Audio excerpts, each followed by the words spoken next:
Welcome to episode 488 of the Brainy Business, Understanding the Psychology of Why People Buy. Today's episode is all about getting along with Amy Gallo. Ready?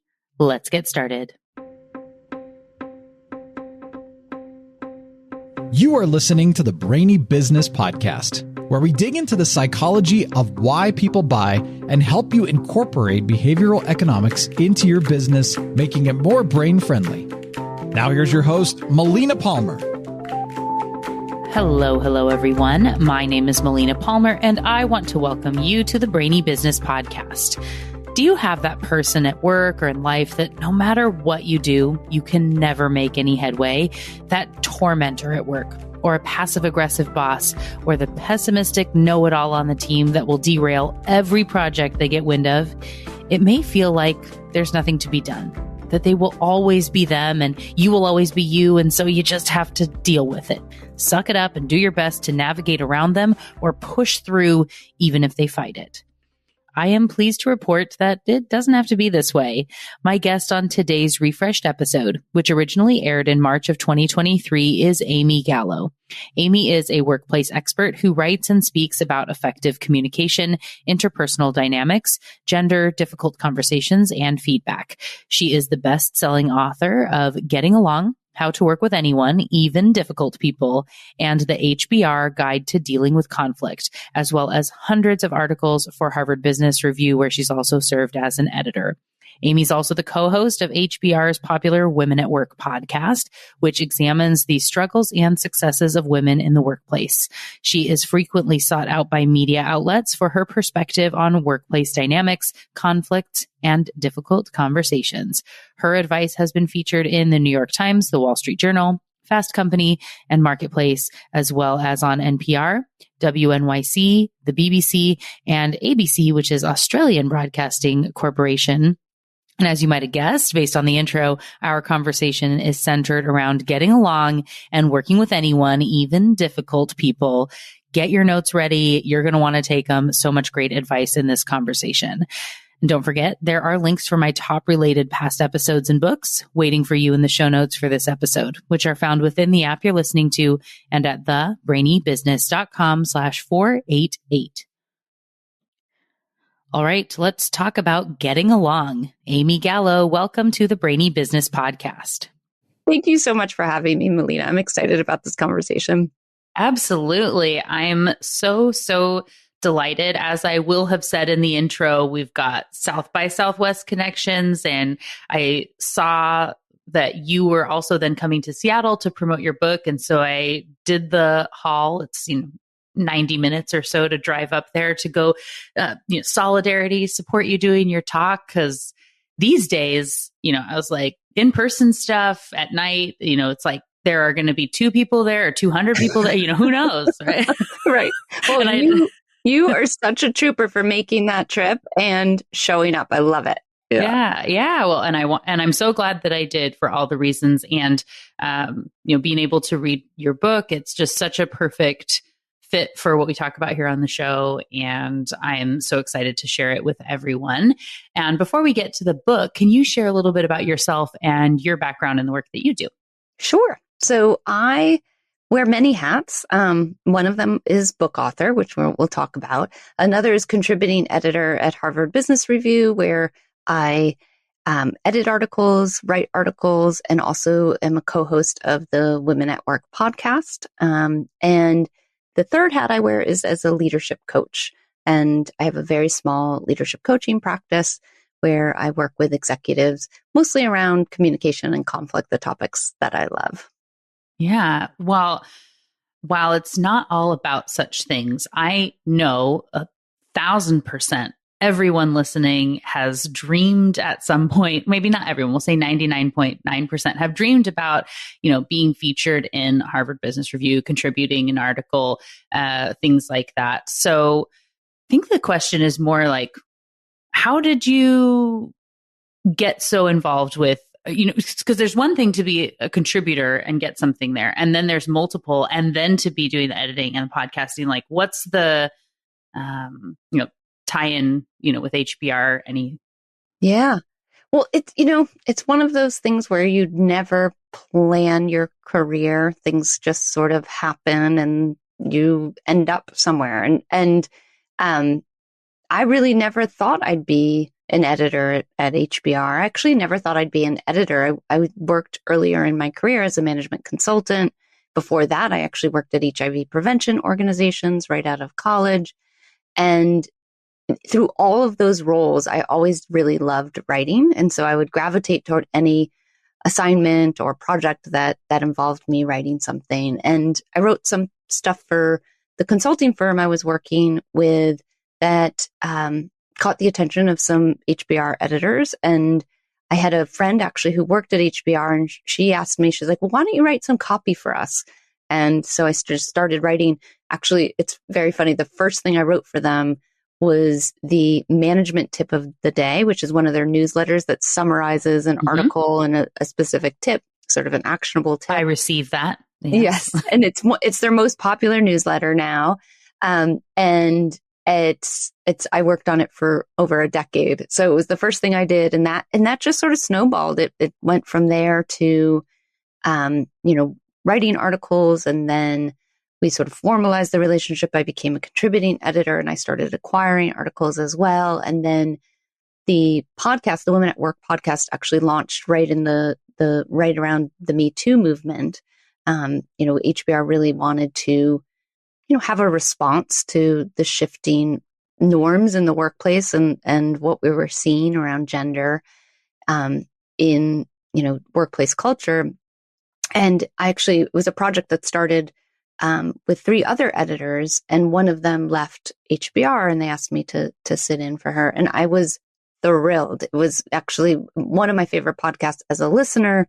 And it's funny, if you go back and listen to my first episode, there's just a very short episode where they introduce me and we chat, me and my co-host chat about the podcast. And I sound giddy. Like I sort of can't believe I'm sitting in that chair. And it's still to this day one of my favorite projects I work on. So to answer your question more directly, a lot of it was luck.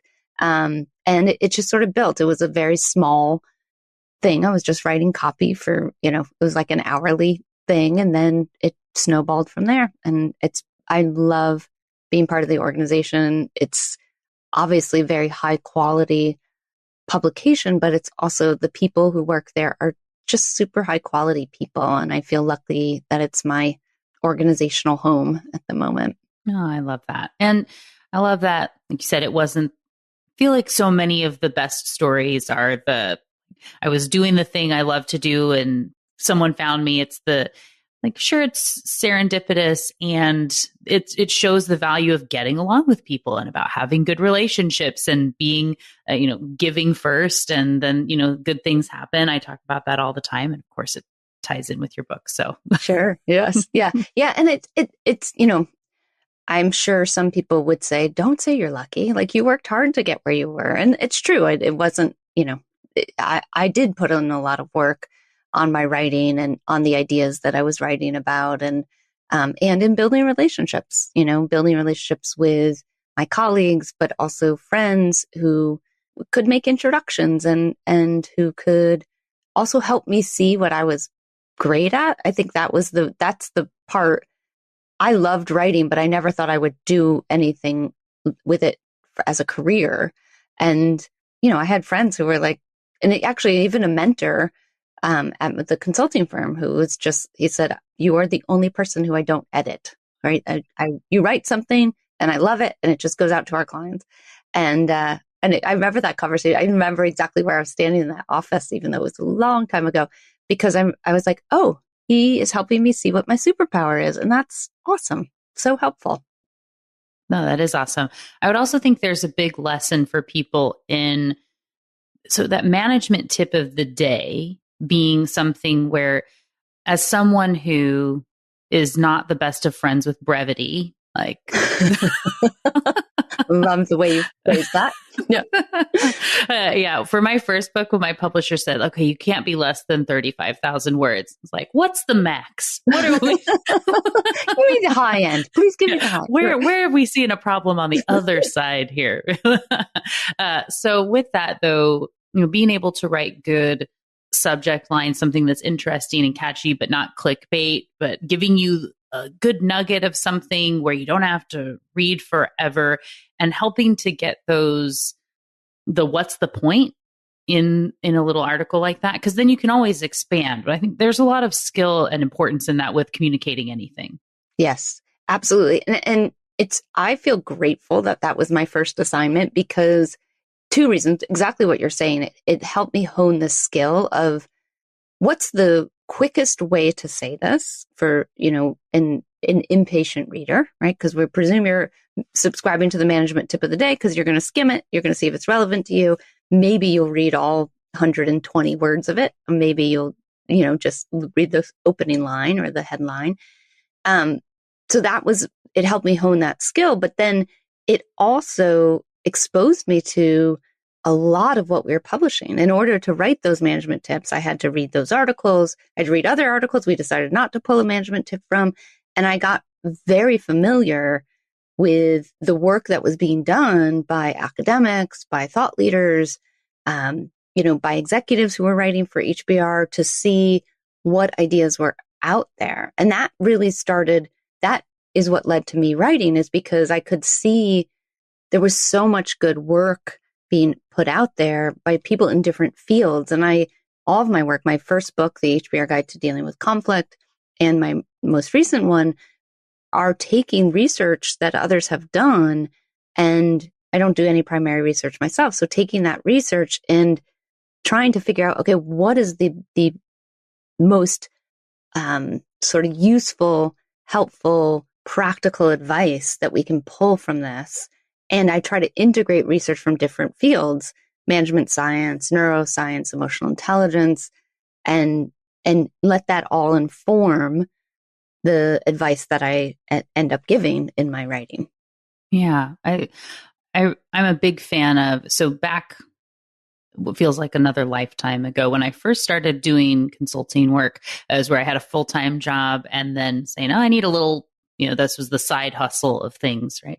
And said, I love to read. I'm typically like correcting people's grammar as I'm reading anyway.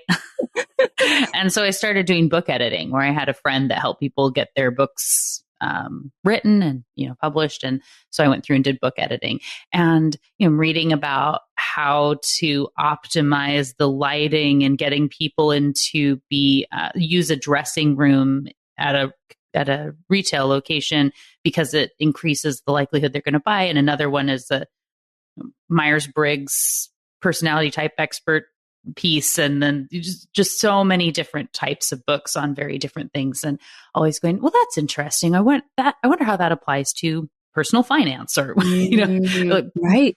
Making all those associations that don't seem like they go together, and then bringing them together is one of my favorite things. And I think knowing a little bit about a lot of things and a lot about a few things is a really good balance to being able to make interesting connections. Yeah, we are compatriots in that, for sure. For sure. Well, speaking of that, as I was reading your book, there's so much of like, I say that all the time. I totally agree with that, right? So let's talk a little bit about getting along, and how you, of course, get along perfectly with every person you've ever met in your whole life, right? That's what the book's about? That's right. I have nothing but high quality, drama-free relationships in every arena of my life. Thanks for recognizing that. Yes. You're wonderful and perfect in every relationship. Okay, so in case the listener can't pick up on the sarcasm, that's of course not the world that we live in. So share a little bit about what getting along is really about. Yeah, I mean, and to be clear, I mean, obviously very sarcastic, but I don't think I could write a book about relationships and high quality relationships at work if I hadn't made a lot of mistakes and continue to make them, right? That's how we learn. So, and for me, getting along is not about we smile and we see eye to eye on everything, and you give me an idea and I'm like, that's perfect, I'm going to run with it, right? It is about navigating the messiness of human interaction and recognizing that we are not all our best selves all the time, especially at work. And that we need the skills, and emotional intelligence skills, negotiation skills, communication skills to be able to make the most of these very important relationships. And I say very important because we spend a lot of time at work, for sure. So it's much more pleasant to actually get along with people you work with. But there's also decades of research that show that people perform better, have higher cognitive functioning, are more resilient, see challenges as less thorny if they have friends at work. And so, and I'm not, the book is really about dealing with difficult people. And I'm not saying that really challenging person is going to become your BFF, but there are ways to make that relationship more productive, evidence-based ways to make that relationship more productive. And even if it doesn't end up being positive, at least making it neutral, so it's not having the mental and physical toll that we know those tricky relationships do have on us.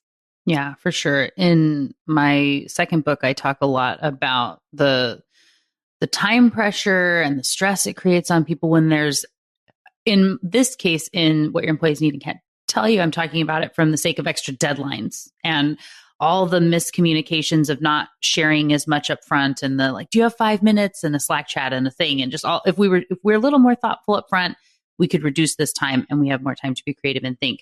But I love that in this way, and what you're saying is the same problem, but from a different piece of, we've all had that person that's difficult to work with at work that we don't get along with.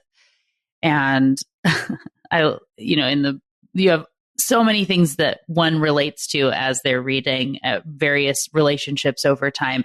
And like you say, the name that comes in on your inbox and you go, ugh.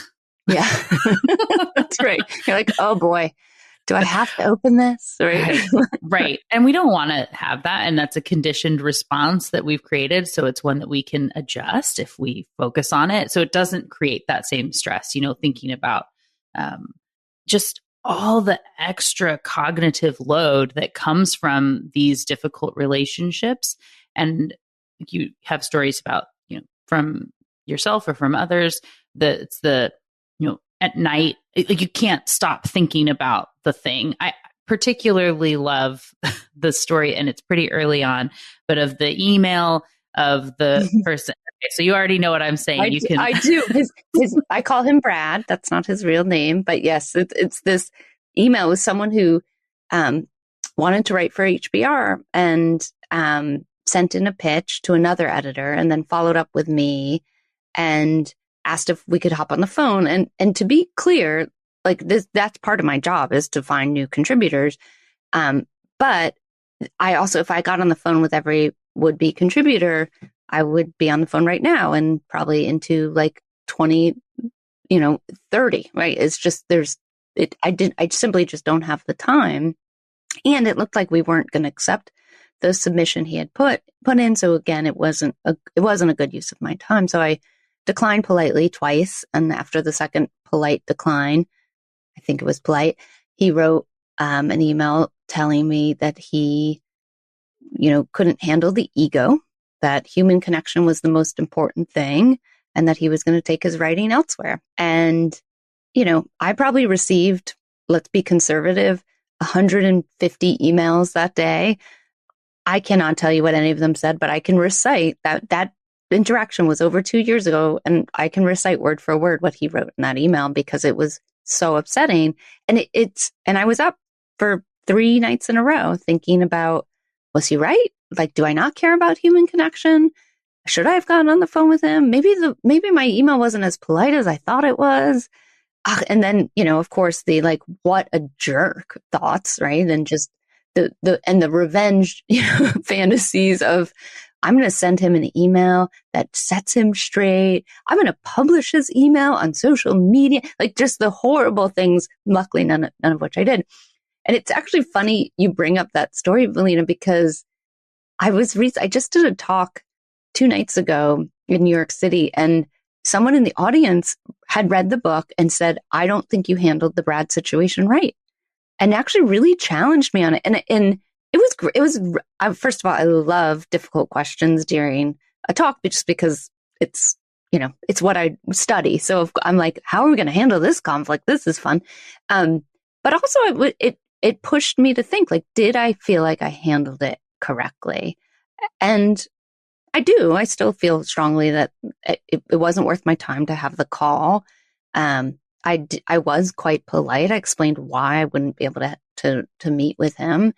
And it's still in there. And I think it really speaks to the negativity bias of our brains are so wired to scan for threat that we are so focused on negative things, whether that's a negative email, right? A snarky email like the one Brad sent, or whether it's a challenging relationship, right? I can have 45 positive interactions at work, but if one person challenges me in a meeting and I go home at the end of the day, or I log off at the end of the day, what I tell my spouse is, listen to what happened in this meeting. I don't say, I had a great interaction with so-and-so and so-and-so's doing good. We're really focused on the negative. Right. Yeah. So the person who challenged you at the talk, now I'm intrigued. What were they suggesting you should have done differently in the Brad interaction, that you should have had the call, or that you should have, Yeah.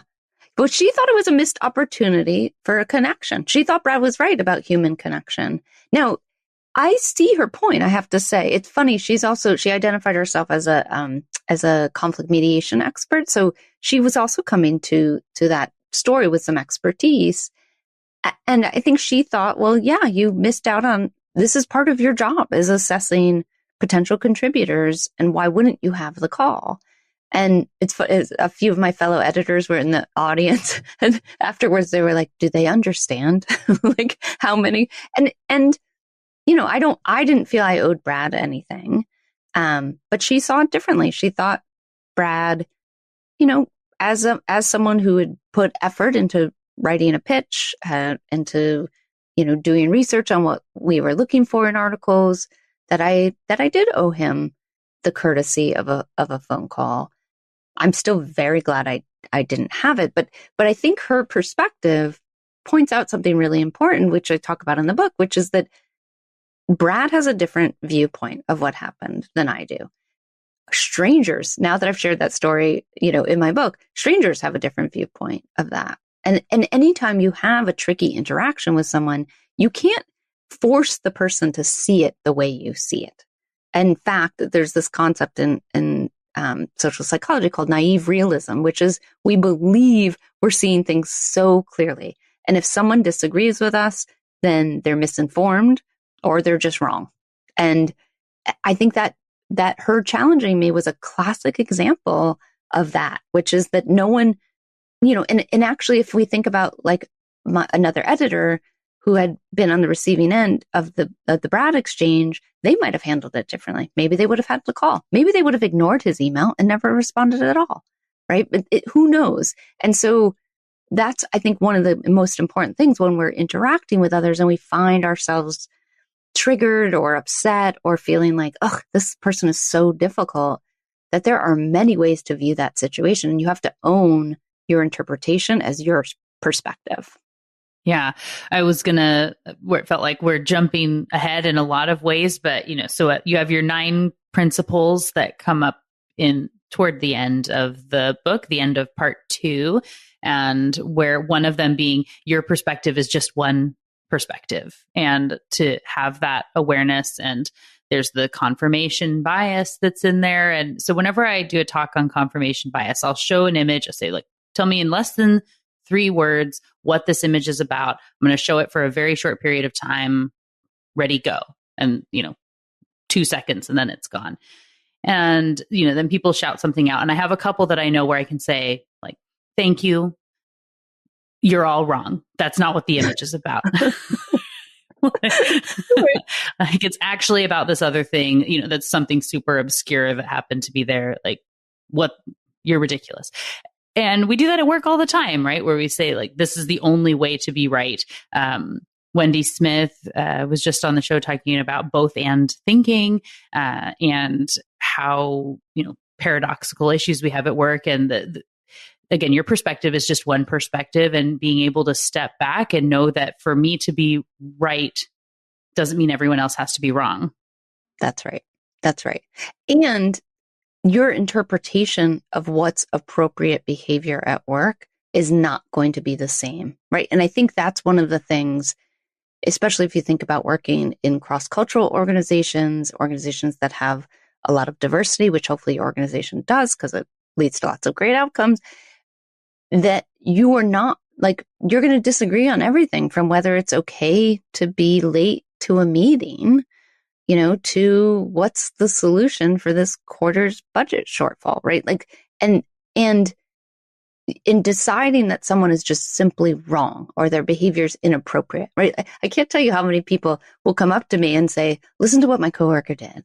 And they're like, isn't that inappropriate? Like, well, they seem to think it was appropriate. So I can have my own judgment on it, but it's up to you and that person to find a path forward. It's not you to decide I'm the judge of their behavior. Now, of course, there is behavior that is harmful, disrespectful, right? And that we have to acknowledge and have rules and norms about.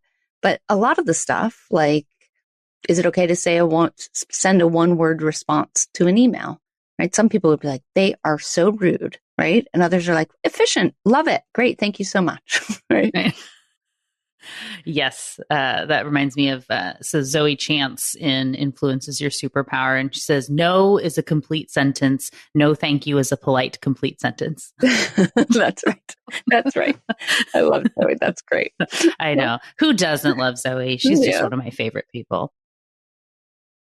Let's talk a little bit about the book. So you have the 7 types, 8. Okay. I know I was getting it's like 9 principles and the 8 archetypes. I know. It's funny. That is something we discussed in the editing. Like, is it confusing? Do we need the same number of principles as the archetypes? But anyway, yes, we've got 8 archetypes, 9 principles. I find it pretty straightforward. I hope others do. Oh, for sure. I just didn't make a good note. Now I know.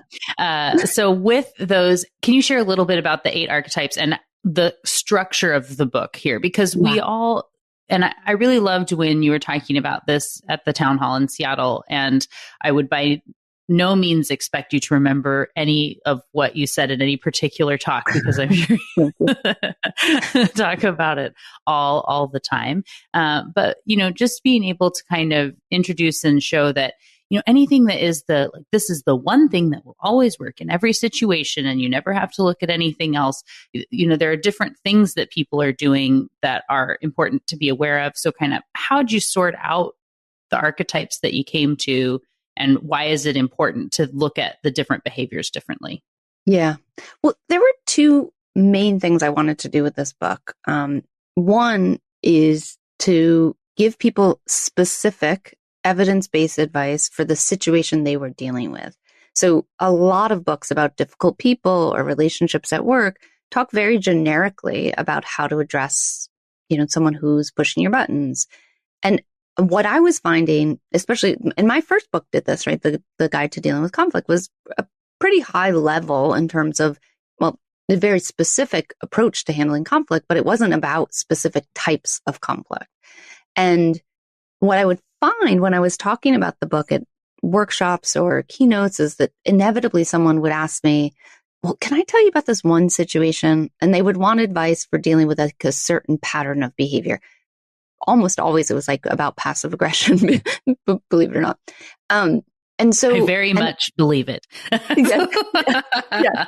And so what I knew from my work at HBR, I was like, there is research on these specific patterns of behavior and how to work with someone who exhibits them. Why isn't there a book that actually delivers that specific advice? And so the structure, the reason I structured it around archetypes is I wanted people to be able to see what they were experiencing in the description of the archetypes, so the common behaviors, and then find the several tactics that might or might not work. I don't guarantee any 100% success, but that you can then try out for dealing with that type of behavior that you're experiencing. And so then the 8 archetypes were based on my interviews with people who were experiencing surveys and interviews with people who were experiencing difficult people at work and what they were noticing about the behaviors that were most common. So the archetypes are really meant to give people a way into the specific advice that they need. I will say the thing that I hesitate about the archetypes, and I have a little bit of mixed feelings about them, is I don't want them to be misused as dismissive labels. I don't want people to decide, Amy's passive aggressive, I don't have to deal with her, right? Or Paul's a know-it-all, I'm done with him, right? They're really meant to be, how do I get the tactics that have been shown in research to work for this specific type of behavior. Now, the second thing I wanted to do with the book, and I hadn't seen done much in similar books, was to talk about how identity plays a role, both in terms of how we interpret difficult behavior, and also in terms of the tactics that we can use and that are effective for someone who shares the identity that we have. So I do try to pay attention to gender, race, other issues, identity factors, and how that both complicates these tricky interactions, but then also feeds into what we can and cannot do to solve them. Yeah. And I will say, as a reader of the book, and I'm sure you've gotten this feedback, I think that if they weren't called out in the way that you do, and you do such a great job of using terms that people use anyway, like you said, the know-it-all, or like they're just passive aggressive, and it's just a thing that you throw out there. And you of course do a great job too of saying, like, let's not be calling people narcissists. That's a whole thing, like that is a diagnosable condition that's different than, we just don't slap that label and throw terms like that around. But because it uses language that people already use, and then there's a bunch of research that shows some stuff that you can be doing in a way to understand them and yourself and what you're contributing to the situation, and how, same with the focusing illusion, the confirmation bias piece we were talking about already, that if you're going into everything saying, well, they're just this, then they'll always be that.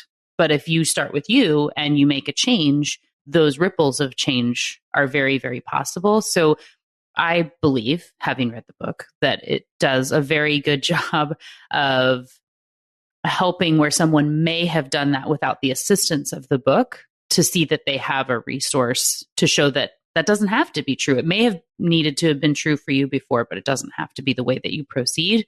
And there are some things that you can be doing and trying and knowing some things that you should definitely not do, because it's going to make it worse if you're approaching that archetype in the wrong way. I appreciate that. It's nice to hear that it works, but it's also, you're pointing out one of the themes that I actually don't think I talk about as explicitly, which is that I really want to give people hope that change is possible. I think one of the things that I see in all my talks and my coaching is that there's just a tendency to really, because of the harm that this uncivil treatment or these patterns of behavior cause, there's just a sort of pessimism about, like, well, will they ever change? Will this dynamic ever change? And sometimes the answer is no, but I believe that if we really take a close look on what's happening, what could be motivating that behavior, we, as you say, work on ourselves, change our own reaction, thoughts, behavior, that change is possible. And it may not be possible in the first, second, or third try, but it's worth, not just for that relationship, but for you as a person to continue to try, because that's how we develop that interpersonal resilience, right? Is that we take a tactic that has been shown to work in research. We try it out. We see if it works. It doesn't work. Okay, what did I learn? Move on to another tactic, right? Or, oh, that actually worked, but let me tweak it a little bit and try again. And really trying to have that sort of scientist experimental mindset for our relationships, as opposed to like, oh God, this is just the way it is, which I think is a total human reaction when you're frustrated and when you feel dehumanized, devalued, right? Like it's a normal reaction to shut down when you're on the receiving end, especially of some of the more harmful behaviors that people exhibit at work. Yeah, definitely.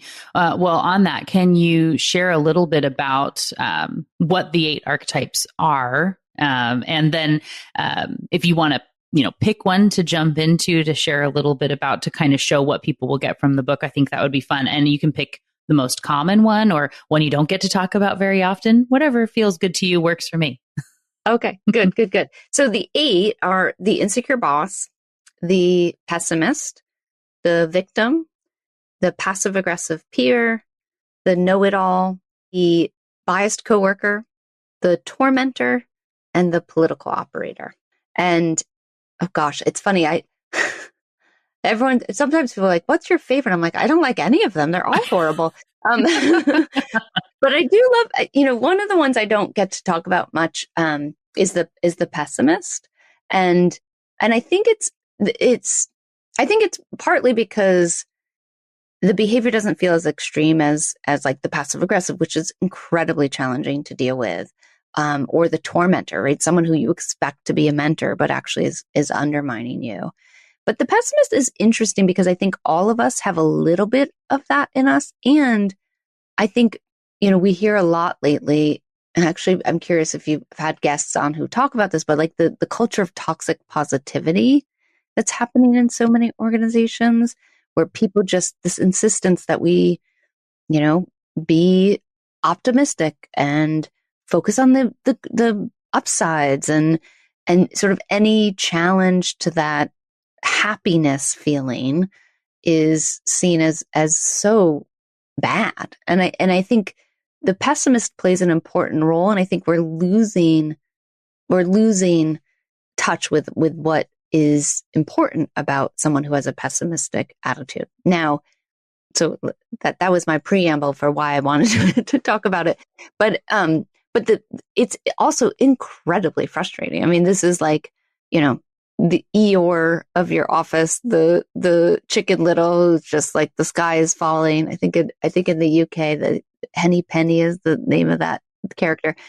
It can be incredibly hindering to progress, right? To actually making meaningful progress on your work together. So it's not just like, oh, it's annoying that someone's a pessimist. It can have real costs for you in terms of your psyche. We know actually pessimism is contagious in the same way optimism is, but also for the team if it really holds the team back. So in each of the archetype chapters, I talk about what are the common behaviors, what might be motivating this behavior, and for the pessimist, it's interesting. There's this, framework in social psychology of prevention focus versus promotion focus. And promotion focused people tend to be optimistic. They look at opportunities, right?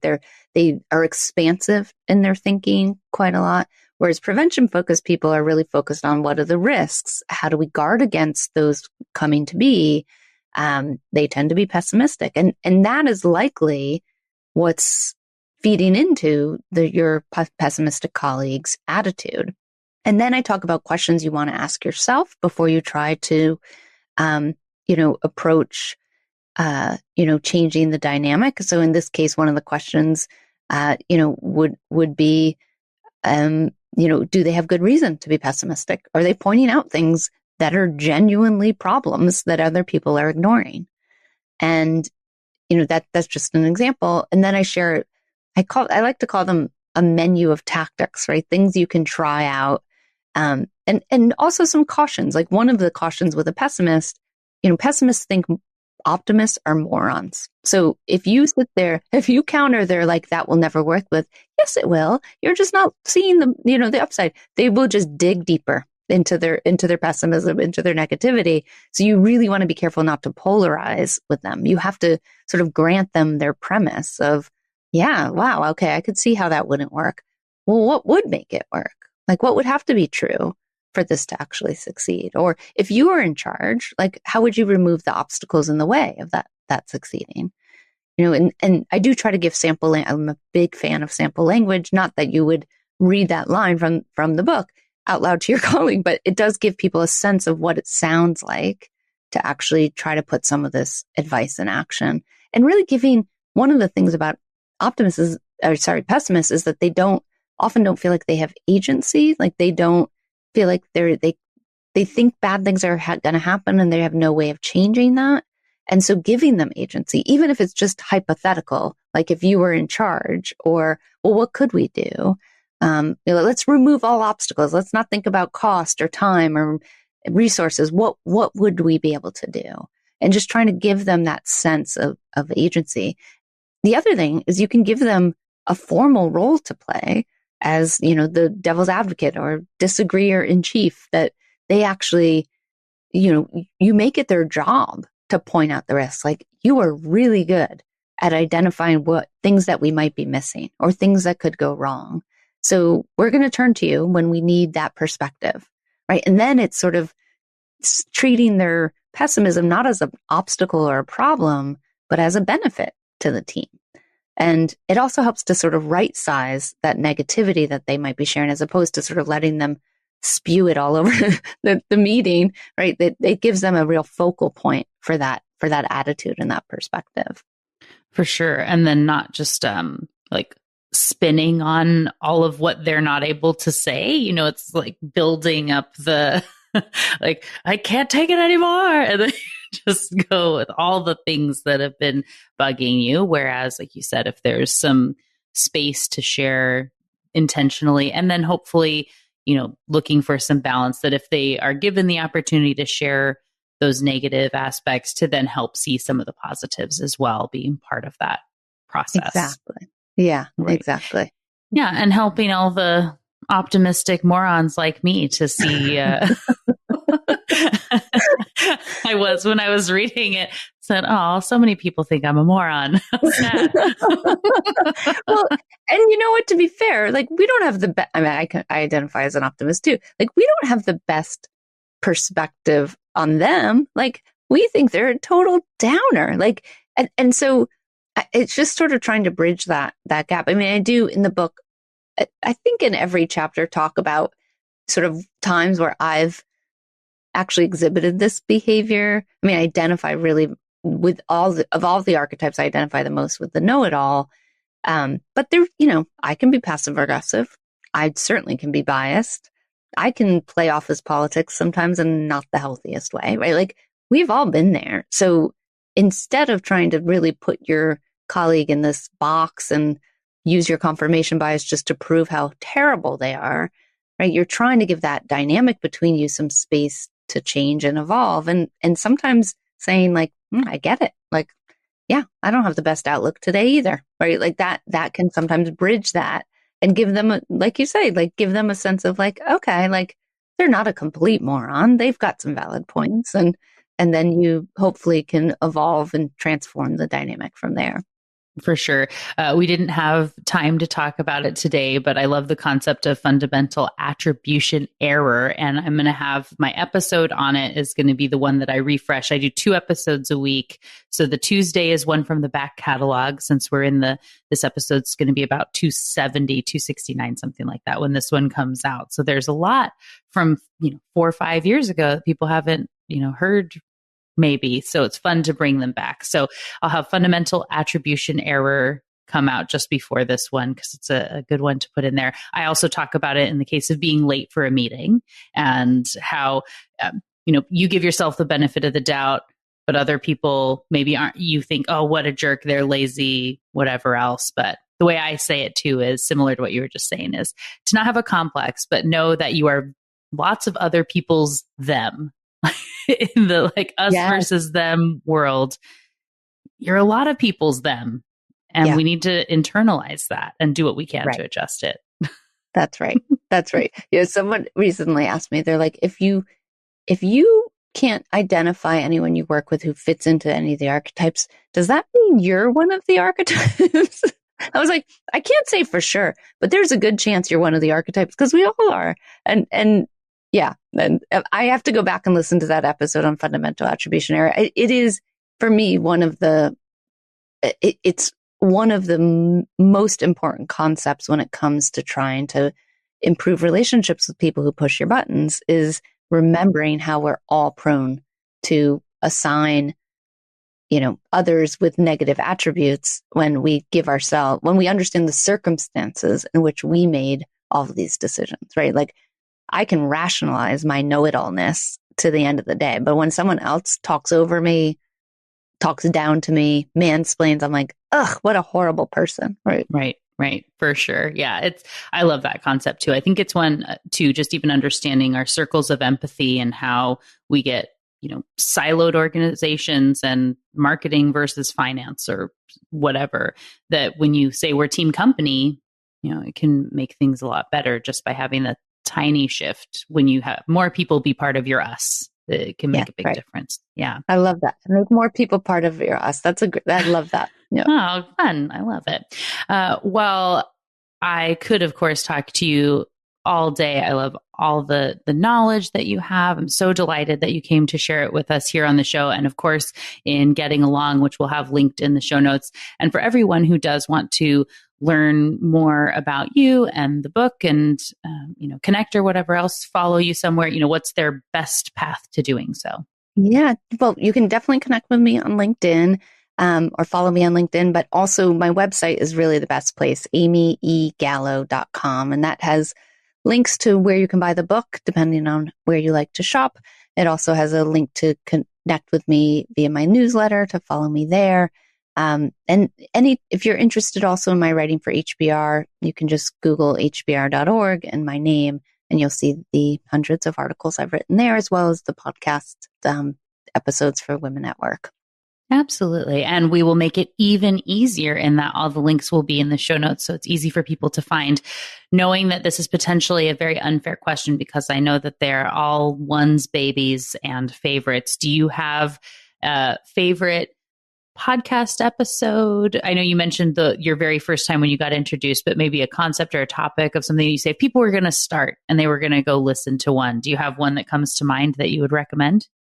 Or an article or anything? There are it is really hard to choose. I will say the Women at Work, but don't listen to my first episode because I sound silly. I'm so just like I said, giddy. But there's actually a bunch of episodes, a series of episodes called, one is Sisterhood is Scarce. Another is called Sisterhood is Trust, which featured the research of Dr. Tina Opie and her colleague Beth Livingston about how women from different racial backgrounds can work together to create change in their organization, and the work that's required, the personal work that's required to make that happen.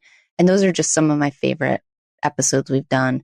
I mean, I could list like 10 right now. The other thing I will say, if you are interested in the book, I did a series of 4 podcasts for Women at Work based on the book, where I actually coached women who were having a difficult relationship at work and needed help navigating that. And so I used the archetypes as well as the advice in the book to sort of coach them through how can they make change and transform that dynamic.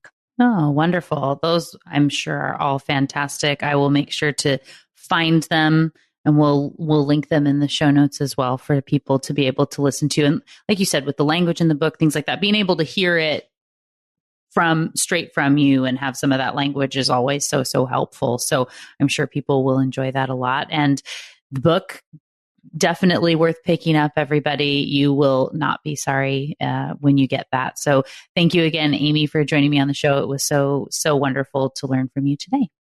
Thank you, Melina. And I look forward to seeing you in Austin. Yay.